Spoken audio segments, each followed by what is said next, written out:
program.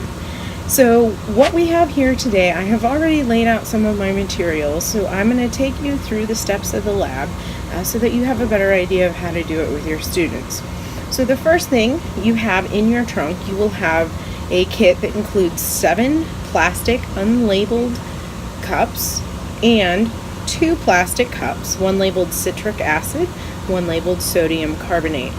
The first step is to tell your students to fill your citric acid cup and the sodium carbonate cup with 25 milliliters of water. Now you can do this from a drinking water bottle or a plastic water bottle, beakers, whatever you happen to have on hand. So after they have filled the citric acid cup with 25 milliliters of water, you're going to instruct the students to take 2 small scoops of citric acid powder and place it in the cup labeled citric acid. Then you can have them just gently swirl it around to get the crystals to dissolve in the liquid. Okay? Then we're going to come to the other side and have them repeat the procedure with sodium carbonate. So again, 2 scoops of sodium carbonate powder into the sodium carbonate cup and swirl to get that to dissolve. The next step is you're going to take these 7 clear plastic cups and again fill each with 25 milliliters of water. Once they have done that step, you are going to then instruct the students to put 10 drops of universal indicator into each of the 7 plastic cups, just like so.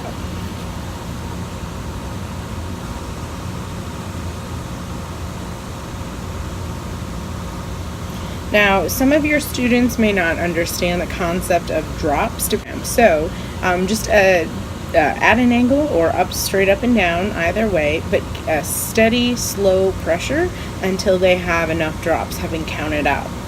So once the 10 drops are added to the cup, instruct them to gently swirl the liquid to get the universal indicator mixed throughout the cup.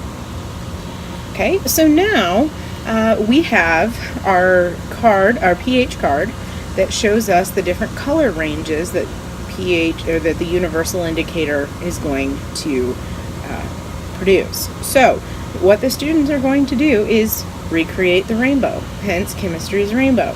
So we always tell the students to start with the citric acid. So they have a pipette labeled citric acid. Also reinforce the importance of not contaminating their pipettes or their spoons. So only use citric acid for citric acid. So we are going to come to the student's left side, and we are going to add drops to this cup until it turns a bright red color, just like our card. Now you can have the students complete the lab sheet, in which case they need to count the number of drops before it gets to red. So what we do is have the students put 3 or 4 drops, swirl the cup, and until it reaches the color that we would like. So in this case, we've already reached red. So then what I'll do is have the students come to the opposite end and use the sodium carbonate cup to try to get the last cup to turn to the purple. So again, I'm going to add a few drops and swirl.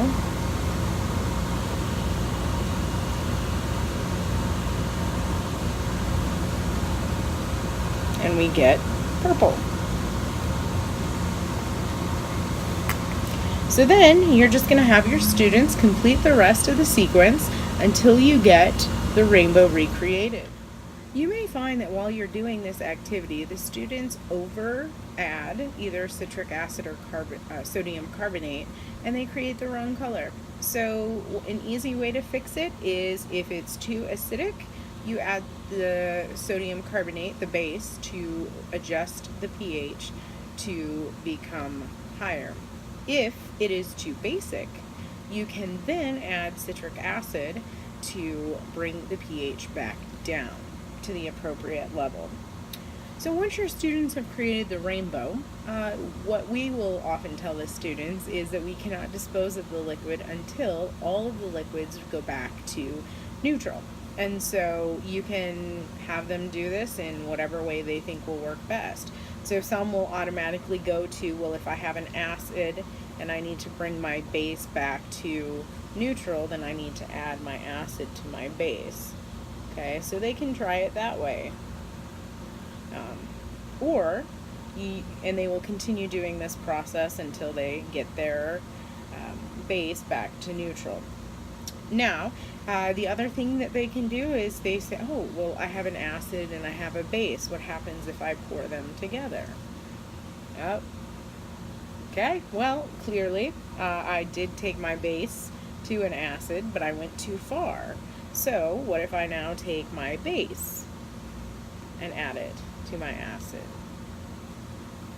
Well, we're getting closer, but still not quite there. So I might just take a drop or two of my sodium carbonate and see if that will bring me to neutral. Which it does. So at this point then, once all the cups are returned to neutral, you can put them down the drain. Basically, all you have to do is empty all the cups and rinse them to set up for the next lab group. If you have any questions or concerns while you're conducting this activity, please feel free to give us a call or email, and we will be happy to answer any questions that you might have. If you have feedback for us, please, again, feel free to email that to us or write it on the enclosed supply sheet that you will send back with the trunk. Teachers, when you are getting ready to return the Science Exploration Trunk Chemistry Rainbow experiment, please make sure to read the return instructions carefully. You are not allowed to return the universal indicator with the lab. If you do and it leaks, you will be charged for shipping and hazardous material. So, again, please do not include any of the universal indicator when you return the trunk. You may keep it to use again in a future lab activity, or you can pour it down the drain and just rinse with copious amounts of water.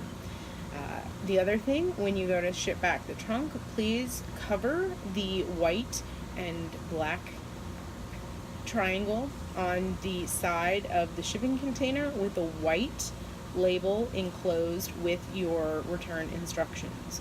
Again, if you do not do this and something happens to the trunk, you can be charged with shipping a hazardous material. So we are asking you to do this for your protection.